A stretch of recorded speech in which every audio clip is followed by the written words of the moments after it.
Sukinda region कुमाइट खादन मजदूर संघ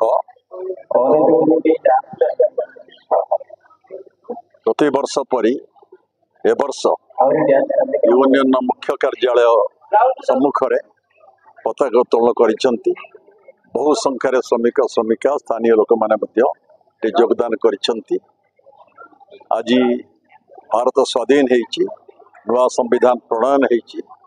भारत वर्ष लोक भारत वर्ष अखंडता सार्वभौमता स्वाधीनता संविधान को सम्मान देवाई संकल्प नवा आवश्यक।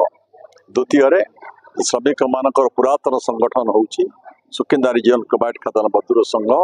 आज एठी याकू विभाजन करने दुर्बल करने किसी शक्ति चेष्टा करुछंती, तांको निंदा करा जायछि। एवं श्रमिक माने समस्ते कि एकजुट हो रहिबे, दाबी हासिल करने एकताबद्ध होबाई एवं निजर सम्मान रक्षा करने एकजुट होकर रहंतु, यह आह्वान मध्य आज पताका उत्तोलन उत्सव दि जाइछि।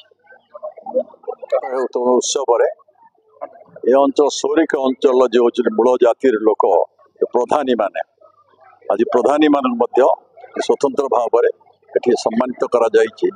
सौरिक महोत्सव हला बेले जो सम्मानित होते सौरिक युव सौरिक महोत्सव तो है ना, तेणु आज सब सौरिकवासी सौरिक जो प्रधानी मान डाकी भी आज सम्मानित करा जाइछि। हम SRC यूनियन तरफ।